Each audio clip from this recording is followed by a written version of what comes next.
अस्सलामुअलैकुम, आप देख रहे हैं GTV न्यूज और मैं हूं ज़ारा शफी और मैं हूं जवेरिया अली। बुलेटिन का आगाज करते हुए अपडेट करेंगे आपको सबसे पहले कि NCOC का सिंध में नाफिज लॉकडाउन 9 अगस्त से खत्म करने का फैसला।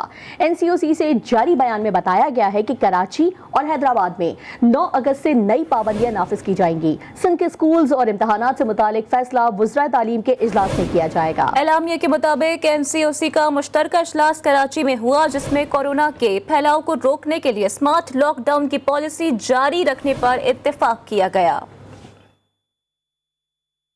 कि नए एडमिनिस्ट्रेटर ने कराची वालों को खुशखबरी सुना दी है। बैरिस्टर मुर्तजा वहाब ने पीर से पाबंदियां कम करने की नवीज सुना दी। कहा, कल पाबंदियों में नरमी से मुतालिक नोटिफिकेशन जारी करेंगे। मुर्तजा वहाब ने कहा कि मोबाइल सिम और सोशल मीडिया अकाउंट्स बंद करने की तजवीज गेम चेंजर साबित हुई। रोजाना की बुनियाद पर 2-2 लाख शहरी वैक्सीनेशन करवा रहे हैं।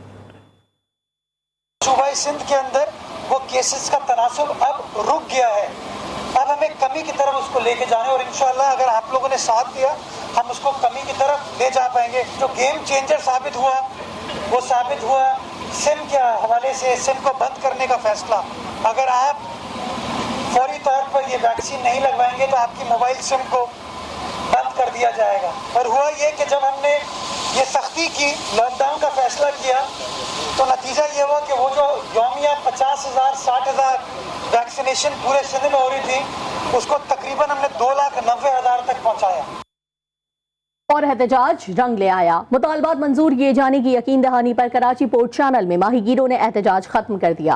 माहीगीर पाकिस्तान मैरीटाइम सिक्योरिटी एजेंसी के नारवा सलूक के खिलाफ गुज़िश्ता शब से एहतजाज कर रहे थे। मुजाहिरीन ने कराची पोर्ट का चैनल बंद करके सी ट्रैफिक बंद कर दिया।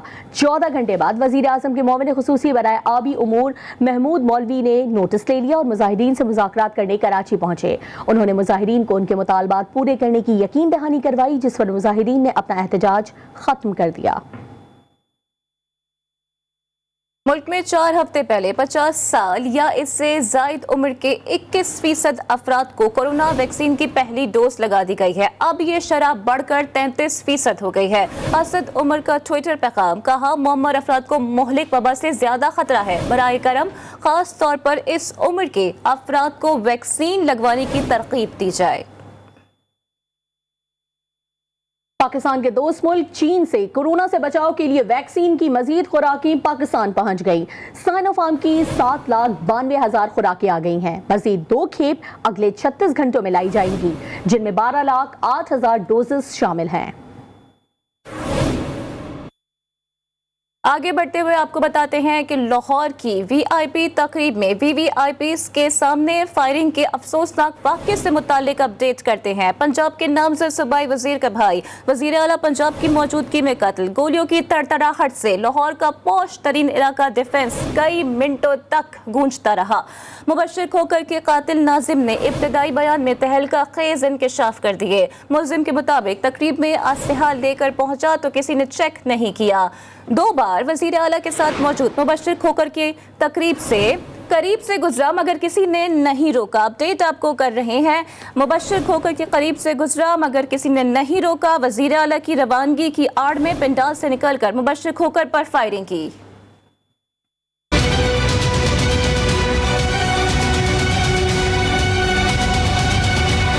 सूबाई वजीर असद खोकर के भाई मुबश्शिर खोकर के कत्ल की तहकीकात जारी। मरकजी मुल्जिम नाजिम ने अपने इब्तदाई बयान में चश्म कुशा इंकशाफात कर दिए।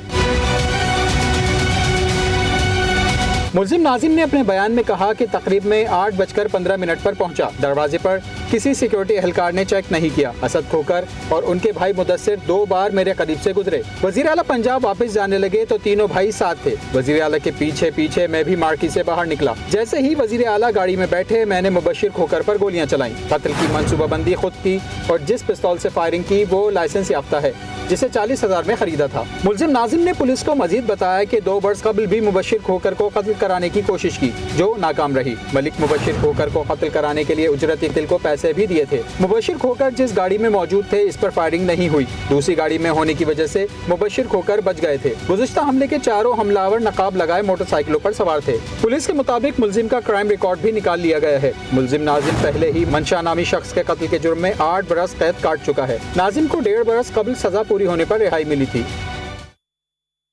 नामजद सूबाई वजीर असद खोकर के भाई मुबशर खोकर के कत्ल का मुकदमा दर्ज कर लिया गया। मुकदमा मकतूल के भाई की मुद्दयत में डिफेंस सी थाने में दर्ज किया गया है। मुकदमे में गिरफ्तार मुलजिम नाजिम और उमर हयात समेत 3 नामालूम मुलजमान को नामजद किया गया है। FIR के मुताबिक शादी की तकरीब जारी थी कि मुलजिम ने हमला कर दिया। फायरिंग से मुबशर खोकर जाँ बहक और एक मेहमान जख्मी हुआ। तकरीब में वजीर आला पंजाब उस्मान बुस्तार भी शरीक थे। मुबशर खोकर के कत्ल में मुलव्विस दूसरा मुलजिम भी गिरफ्तार कर लिया गया। पुलिस के मुताबिक मुलजिम उमर हयात मरकजी मुलजिम नाजिम के साथ तकरीब में गया था। गिरफ्तारी के वक्त मुलजिम उमर FIR में नामजदगी से भी लाइल्म था। नामजद वजीर असद खोकर के भाई मुबशर खोकर के कत्ल की तफ्तीश में अहम पेशरफ्त हुई है। पुलिस के मुताबिक मुलजिम उमर हयात ने मरकजी मुलजिम नाजिम के साथ पंडाल में फायरिंग की थी। मुबशर खोकर के कत्ल में नाजिम, उमर हयात और 3 नामालूम नामजद हैं। इसी हवाले से मजीद बात करते हैं अपने नुमाइंदे वकार शौकत से। वकार शौकत, अपडेट कीजिएगा मजीद और क्या पेशरफ्त सामने आई है? जी बिल्कुल, नामजद वजीर मलक असद खोकर के भाई जो है मुबशर खोकर के कत्ल केस में जो है मजीद तफसील सामने आई है। इसी हवाले से जो है वो पुलिस राय के मुताबिक पुलिस ने मुकदमे में नामजद दूसरे मुलजिम उमर हयात को भी गिरफ्तार कर लिया है। मुलजिम उमर हयात ने जो है मरकजी मुलजिम नाजिम के साथ पंडाल में फायरिंग की थी। पुलिस राय का कहना है कि मुलजिम उमर हयात को की जो है वो गोली से उमर मजहर नामी मेहमान जो है वो भी जख्मी हुआ था। ताहम मुलजिम उमर हयात फायरिंग के बाद मोटरसाइकिल पर जो है वो फरार हो गया, जिस पर जो है वो मलक मुबशर के कत्ल के 3 मुकदमात में जो है वो नाजिम, उमर हयात और 3 नामालूम नामजद हैं। इसी हवाले से CIA की जानिब से जो है वो दूसरे मुलजिम को गिरफ्तार करके जो है मजीद तफ्तीश शुरू कर दी है। जी शुक्रिया वकार अपडेट के लिए। लाहौर में हाई प्रोफाइल सियासी शख्सियत के निजी दौरे के मौके पर सिक्योरिटी के नाकिस इंतजामात पर सवाल उठ रहे हैं। गुज़िश्ता नामजद वजीर अदर खोकर के बेटे के वलीमे की तकरीब में फायरिंग के वाक़ये के बाद पंजाब पुलिस और वज़ीर आला सेक्रेटेरिएट अपना अपना दामन बचाने लगे। तफसीलात जानिए इस रिपोर्ट में। वज़ीर आला पंजाब की मौजूदगी में फायरिंग के वाक़ये पर सवाल उठने लगे। पंजाब पुलिस और वज़ीर आला सेक्रेटेरिएट भी मलबा एक दूसरे पर डालने लगे। ज़राए के मुताबिक वज़ीर आला सेक्रेटेरिएट ने IG की नाक़िस सिक्योरिटी इंतजाम पर जवाब मांग लिया। सेक्रेटेरिएट हुकाम के मुताबिक लाहौर के पोश इलाके की VIP तकरीब असला बदार शख्स कैसे दाखिल हुए, वज़ीर आला की आमद पर मुनासिब नफरी क्यों तैनात नहीं की गई, सुराग रसा कुत्तों से पंडाल क्यों नहीं चेक कराया गया, बम डिस्पोजल स्क्वाड से क्लियरेंस क्यों नहीं ली गई, दरवाजों पर वॉक थ्रू गेट्स क्यों नहीं नस्ब किए गए, वज़ीर आला के दौरे के दौरान इंटेलिजेंस एहलकार क्यों मौजूद नहीं थे। लाहौर पुलिस ने वज़ीर आला सेक्रेटेरिएट को कसूरवार करार दे दिया। SP सिक्योरिटी मुनव्वर खान लाहौर के मुताबिक पुलिस को वज़ीर आला ऑफिस ने दौरे से महज 1 घंटे कबल इतला दी थी। इसके बावजूद तकरीब में 1 DSP, 2 SHO और 40 एहलकार तैनात थे। वज़ीर आला निजी दौरे पर वलीमे की तकरीब में शरीक हुए थे। वज़ीर आला के निजी दौरे में सिक्योरिटी एहलकार की तादाद इतनी ही रखी जाती है। देर से इत्तला मिलने पर वॉक थ्रू गेट्स पहुँचाने की मोहलत नहीं मिली। इसी वजह पंडाल की चेकिंग के लिए सरगनसा कुत्ते नहीं बुलाए जा सके। पुलिस को बम डिस्पोजल स्क्वाड ने क्लियरेंस का भी वक्त नहीं दिया गया। तकरीब में 1500 से ज्यादा मेहमान शरीक थे। इतने लोगों की चेकिंग कराना मुमकिन नहीं था। दूसरी जानिब ज़राए ने दावा किया है कि दौरे की इत्तला मिलने के बावजूद SP सिक्योरिटी मुनव्वर खान मुकाम पर नहीं मौजूद थे।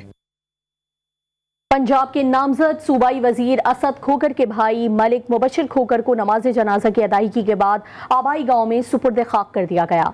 नमाज जनाजा में सियासी और समाजी शख्सियात के साथ साथ इलाका मकीनों की बड़ी तादाद ने शिरकत की। मलिक मुबशर खोकर ने गुज़िश्ता रात उनको भतीजे की तकरीब में वलीमे में फायरिंग करके उनको शदीद जख्मी कर दिया था और जिसके बाद उनको अस्पताल दाखिल किया गया, जहाँ वो जख्मों की ताब ना लाते हुए जाँ बहक हो गए।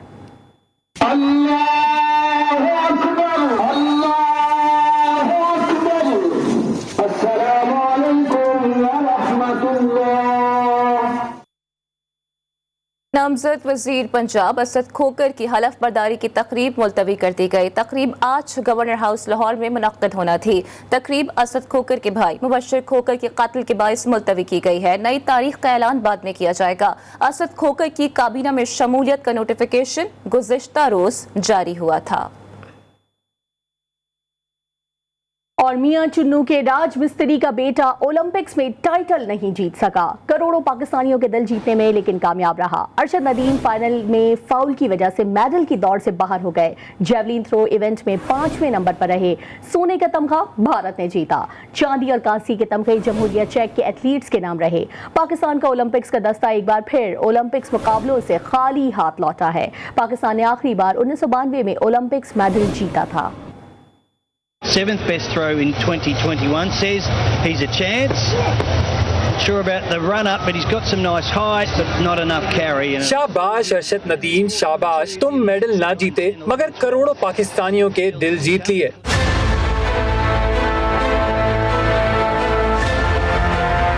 Talk about that. There has to be discipline. Arshad Nadeem की फाइनल मुकाबले में सबसे बड़ी स्ट्राइक 84.62 मीटर की रही। Looks good. It's going to be tight. It's Tying, and we're on the brink. Pakistani athlete javelin throw मुकाबलों में टेबल पर 5वीं पोजीशन समेटने में कामयाब रहे। going to be going this well. Is there the opportunity to medal, to get beyond the bronze medal line? We liked that one for a while. And Tokyo Olympics के javelin throw के final में पहली बार पहुंचने पर अरशद नदीम को कौम का सलाम। up top, he gives it everything that he has got, and he stepped on the line. So that's a Tokyo Olympics का जेवलिन थ्रो गोल्ड मेडल भारतीय एथलीट ने जीता। चांदी और कांसी के तमगे जमहूरिया चेक के एथलीट्स के नाम रहे। टोक्यो ओलंपिक्स में अरशद नदीम ने फाइनल में जगह बनाई और 5वें नंबर पर आए। ट्विटर पर मुख्तलिफ सरकारी और मशहूर शख्सियात की जानिब से उनके कारनामे को सराहा जा रहा है। वज़ीर आला पंजाब उस्मान बुज़दार ने कहा कि अरशद नदीम पर पूरी कौम को फख्र है। अरशद नदीम ने पूरी सलाहियतों के साथ मुकाबला किया जिस पर पूरी कौम को यकीन था। वफाकी वज़ीर इत्तलात फवाद चौधरी फवाद हुसैन ने कहा कि फाइनल तक पहुंचना पाकिस्तान की कामयाबी है जिस पर हमें फ़ख्र है। मरियम नवाज का कहना था कि जीत नहीं मिली मगर मुकाबला पूरी तरह किया। शाबाश अरशद नदीम। क्रिकेटर शादाब खान ने ट्वीट में कहा कि हिम्मत और हौसले के खेल में अरशद नदीम कामयाब हुए। अरशद नदीम पाकिस्तान के हीरो हैं। फख्रे पाकिस्तान अरशद नदीम के लिए कराची की सर सैयद यूनिवर्सिटी ने बड़ा ऐलान कर दिया है। वाइस चांसलर प्रोफेसर वलीउद्दीन का कहना है कि अरशद नदीम को 2 लाख रुपए और गोल्ड मेडल दिया जाएगा। मुल्क का नाम रोशन करने पर अरशद नदीम के एजाज में खुसूसी तकरीब भी मुनक्किद की जाएगी। तो कांग्रेचुलेट करूँगा अरशद नदीम साहब को कि जो कि ओलंपिक्स के अंदर जॉइनाइल थ्रो के अंदर फाइनल के अंदर पहुँचे हैं। ज़ाहिर है कि जिस तरह से उनके पास रिसोर्सेज थे और जिस तरह से उन्होंने ट्रेनिंग की, इस मकाम पर पहुंचना एक बहुत बड़े एजाज़ की बात है, ना सिर्फ उनके लिए बल्कि पूरी पाकिस्तान कौम। सर सैयद यूनिवर्सिटी की तरफ से उन्हें एक गोल्ड मेडल से प्योर गोल्ड मेडल बल्कि उसके साथ साथ एक कैश प्राइज़ 2 लाख रुपये का भी उन्हें। कश्मीर प्रीमियर लीग के सनसनीखेज मुकाबले दूसरे रोज भी जारी हैं। मेगा इवेंट के पहले मैच में पाक स्टैलियंस ने कोटली लोइंस को 1 विकेट से शिकस्त दे दी है। आज के दूसरे मैच में ओवरसीज वॉरियर्स और मुजफ्फराबाद टाइगर्स की टीमें मद्दे मुकाबिल होंगी। मैच पाकिस्तानी वक्त के मुताबिक शाम 7 बजे शुरू होगा। शुमाली वजीरिस्तान में फौजी चौकी पर दहशतगर्दों ने फायरिंग कर दी। ISPR के मुताबिक पाक फौज ने दहशतगर्दों के खिलाफ भरपूर जवाबी कार्रवाई की। दहशतगर्दों की फायरिंग से 29 साला सिपाही शाहिद शहीद हो गया। सिक्योरिटी फोर्सेस का इलाके में सर्च ऑपरेशन जारी है। पाक फौज दहशतगर्दी की लानत के खात्मे के लिए पुरअज़्म है। ये चलते हैं आपको इस्लामाबाद, जहां फवाद चौधरी इस वक्त तकरीब से खिताब कर रहे हैं। तकरीबन 67 करोड़ रुपया हमने सिर्फ पिछले 3 महीनों में दिया है, जिसकी वजह से जो हमारी मीडिया के स्पेशली जो हमारे अखबार के कारकुनान हैं, जो मीडिया के कारकुनान हैं, उनको एक बहुत बड़ा सहारा मिला है और वो सब लोग जो है वो अब इसमें जो है वो वापस आए हैं। इसके बाद जो हमारा डिजिटल मीडिया विंग जो यहाँ पे सान खालिद इमरान गजाली बैठे हैं, आप जो है वो अब इसमें जो है वो वापस आए हैं। इसके बाद जो हमारा डिजिटल मीडिया विंग जो यहाँ पे सान खालिद इमरान गजाली बैठे हैं, आप देखते हैं कि इतनी बड़ी प्रेजेंस हमारी हुकूमत की कभी थी ही नहीं सोशल मीडिया के ऊपर जितनी अल्हम्दुलिल्लाह आज इन नौजवान लोगों की वजह से है। और ये सारा इसके बाद जो अक्सर आगे चल के हमने प्रोजेक्ट किया है हिज एक्सेलेंसी, वो है नेशनल मीडिया यूनिवर्सिटी। हम लोगों के पास ह्यूमन रिसोर्स नहीं है, हमारे पास लाइट्स के PhDs नहीं है, हमारे पास साउंड्स के PhDs नहीं है, कैमरे के ऊपर जो लोग काम कर रहे हैं, सेट डिज़ाइन कैसे होने चाहिए, न्यू डिजिटल वर्ल्ड के जो डिज़ाइन हैं वो कैसे होने चाहिए, तो हमारी ह्यूमन रिसोर्स नहीं थी। लिहाजा ministry of information technology has came up with their own project of university of media technology. और यूनिवर्सिटी ऑफ मीडिया टेक्नोलॉजी के 4 स्कूल्स हैं, एक टेक्नोलॉजी का स्कूल है, एक जर्नलिज्म का स्कूल है, एक परफॉर्मिंग आर्ट्स का स्कूल है और उसके बाद जर्नलिज्म का स्कूल है। ये 4 state of the art schools हैं जो कि आपके सामने इंशाल्लाह, और इस बिल्डिंग से हम उसका आगाज़ कर रहे हैं। और इंशाल्लाह ताला ये जो डिजिटलाइजेशन है जिस पे आप आगे चल के अभी इस पे मज़ीद भी तफसीलात देखेंगे, पाकिस्तान के बयानिए को इससे तक़वियत मिलेगी, स्टेट मीडिया का नैरेटिव को इससे जो है वो एक पूरी जान नहीं मिलेगी।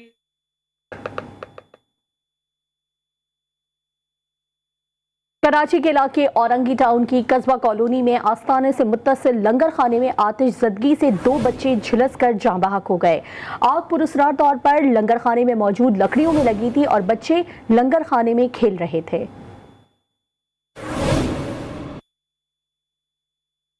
कराची के इलाके बफर जोन में कैश वैन लूटने वाले 2 अफराद के कत्ल का मामला हल ना हो सका। पुलिस 3 रोज गुजर जाने के बावजूद मुल्जिमान से मुतालिक कोई सुराग न लगा सकी। वाक़े की तहकीकात के लिए 5 रुकनी खुसूसी टीम भी तश्कील दे दी गई है। 3 रोज कबल बफर जोन में कैश वैन में लूटने और फायरिंग का वाक़या 3 दिन गुजर जाने के बावजूद भी पुलिस अब तक कोई सुराग नहीं लगा सकी, जबकि मुल्जिमान को पकड़ने के लिए 5 रुकनी खुसूसी टीम भी तश्कील दे दी गई थी। 5 रुकनी टीम की सरबराह DSP शकील हैं, जबकि तफ्तीशी टीम में 4 थानों के SHOs भी शामिल हैं। वफाकी दारुल हुकूमत इस्लामाबाद और रावलपिंडी जराइम की आमाजगाह बन गए हैं। जुड़वा शहरों के मुख्तलिफ इलाकों में 68 वारदातों में शहरी मोटरसाइकिलों, गाड़ियों, जेवरात और दीगर सामान समेत लाखों की नकदी से महरूम हो गए हैं। जराइम की मुकम्मल तफसीलात जानते हैं आफताब जहां की इस रिपोर्ट में। रावलपिंडी और शहरी इक़्तिदार में डाकू राज कायम। अहम शहराओं पर जराइम पेशा अफराद ने डेरे डाल लिए। डकैती और लूट मार की वारदातों में मुसलसल इजाफा होता जा रहा है। शहरी अदम तहफ़्फ़ुज़ का शिकार हो गए। इस्लामाबाद में चोरी, डकैती और राजनी की मुख्तलिफ वारदातों में शहरी लाखों की नकदी और दीगर सामान से महरूम हो गए। समाज दुश्मन अनासिर के खिलाफ कार्रवाइयों के दरमियान 2 गैर मुल्की समेत 6 अफराद को गिरफ्तार करके असलाह और मंशियात बरामद कर ली गई। रावलपिंडी इस्लामाबाद के मुख्तलिफ इलाकों में 68 वारदातों में 12 मोटरसाइकिलों, 4 गाड़ियों, तलाई जेवरात, लाखों की नकदी, मोबाइल फोन और दीगर कीमती अशिया पर जराइम पेशा अनासिर ने हाथ साफ किए। इस्लामाबाद और रावलपिंडी में सिक्योरिटी इदारों के दरमियान रवाबित का फुकदान भी शहरियों की परेशानी का सबब बनने लगा। हुकूमत ने जुड़वा शहरों में जराइम में कमी के लिए ज्वाइंट सिक्योरिटी मैकेनिज्म बनाने का कहा था, लेकिन अभी तक इस पर काम न हो सका। कराची में महकमा बल्दियात और बल्दिया उज़्मा की गफलत, शाहराह फैसल पर कायम ट्रिक रोड फ्लाई ओवर में एक बार फिर शगाफ बढ़ गया। अहम तरीन सड़क की ताज़ा तरीन सूरत हाल से आगाह करने के लिए हमारे साथ मौजूद है हमारे नुमाइंदे मोहम्मद मोहसिन। मोहसिन, ये बताइएगा कि आखिरी दफा कब तामीर हुई थी फ्लाईओवर की? जी, मामला है गफलत का और नाअहली का। सिंध का महकमा बल्दियात हो या महकमा वर्क्स एंड सर्विसेज हो या बल्दिया उज़्मा हो, सबकी गफलत है। आप देख सकते हैं कि ये अभी 2 बरस पहले ही इसको मरम्मत तामीर नौ की गई थी इस पुल की, और अब फिर ये इतना बड़ा शिगाफ पड़ गया और तकरीबन 15 से 20 रोज़ हो गए इस शिगाफ को पड़े हुए। किसी ने इस पर तवज्जो नहीं दी। जब हादसात इस पर होने लगे तो उसके बाद 3 रोज़ पहले इसको यहाँ पर क्लोज़ किया गया। अब इसकी वजह से सुबह के औकात में, शाम के औकात में यहाँ पर बदतरीन ट्रैफिक जैम होता है शाहराह फैसल पे, और जब रश का औकात होता है उस वक्त तो यहाँ से एयरपोर्ट तक का पूरा जो आने वाला ट्रैक है वो बदतरीन ट्रैफिक जाम होता है, उसमें पूरा क्लोज होता है। यहाँ पर कहा गया था कि इस पर हैवी ट्रैफिक नहीं जाएगी, लेकिन यहाँ पर हैवी ट्रैफिक रोकने वाला कोई नहीं। इस पर बसेस, डंपर, जो मजदा ट्रक हैं वो तमाम के तमाम इस पर से गुजरते हैं। अभी सिर्फ एक ये शिगाफ है जिसको देखा गया है। इसके साथ ही यहाँ पर और सारा जो ट्रैक है वो सारा ख़राब हो रहा है, वहाँ पर भी शिगाफ पड़ रहा है। अब देखें नए एडमिनिस्ट्रेटर साहब आएँ, वो क्या गुल खिलाते हैं, वो इसको ऐसी क्या मरम्मत करवाते हैं कि दोबारा से शहरियों की मुश्किलात का बाइस ना बन सके। जी, कॉलेज के बरवक्त इलाज और एहतियात के मौजू पर लाहौर जनरल अस्पताल के न्यूरोलॉजी रेडियोलॉजी डिपार्टमेंट में वर्कशॉप का एहतमाम किया गया, जिसमें तिब्बी माहिरीन की बड़ी तादाद ने शिरकत की और कॉलेज के इलाज की बेहतरीन सहूलियात के बारे में आगाही दी। मज़ीद आपको रिपोर्ट करेंगी रिजवाना शेख। तकरीब से खिताब करते हुए डॉक्टर उमैर रशीद का कहना था, न्यूरो रेडियोलॉजी डिपार्टमेंट पाकिस्तान भर में अपनी नौयत का वाहिद सरकारी डिपार्टमेंट है जहां फालिज का इलाज मुमकिन है। तिब्बी माहिरीन के मुताबिक ब्लड प्रेशर और शुगर को कंट्रोल करके इस खतरनाक बीमारी से बचा जा सकता है। 95% ब्लड प्रेशर यहाँ तो तशखीश ही नहीं हो पाता, तशखीश हो पाता है तो इलाज नहीं दिया जाता, इलाज दिया जाता है तो रेगुलर नहीं दिया जाता। ब्लड प्रेशर एक दफ़ा किसी को हो गया सारी उम्र दवाई लेनी है। माहिरीन के मुताबिक इब्तिदा में 4 घंटे बजरिया दवाई और 8 घंटे में एंजियोग्राफी के जरिए बंद नालियों को खोल के फालिज के इलाज से बचा जा सकता है। तकरीब के इख्तिताम पर शुरका में शील्ड भी तकसीम की गई। कैमरामैन राना जैन के साथ Rizwana Sheikh, GTV news Lahore. Chairman NADRA Tariq Malik ने नादरा दफातर में मास्क के बगैर आने वाले दरख्वास्त गुजारों को नादरा सेंटर्स पर दाखिले से रोकने के अहकामात जारी कर दिए हैं। चेयरमैन नादरा तारिक मलिक ने सेंटर्स पर कोरोना वायरस से बचाव के लिए एहतियाती इक़दामात पर अमल दरामद की हिदायत जारी की है, जिनके मुताबिक मुल्क भर में नादरा सेंटर्स पर जरासीम कुश स्प्रे और सेंटर्स पर आने वाले अफराद की थर्मोगन से स्क्रीनिंग के बाद दाखिले की इजाज़त शामिल है। दफातर के अंदर और बाहर समाजी दूरी पर अमल दरामद, मास्क के बगैर नादरा दफातर में दाखिले पर पाबंदी और सैनिटाइजर्स का लाजमी इस्तेमाल यकीनी बनाने का भी कहा गया है। तारिक मलिक के मुताबिक दफातर पर रश के बजाय शहरी कोरोना वैक्सीनेशन सर्टिफिकेट ऑनलाइन या करीबी नादरा ई सहूलत मरकज से हासिल करें।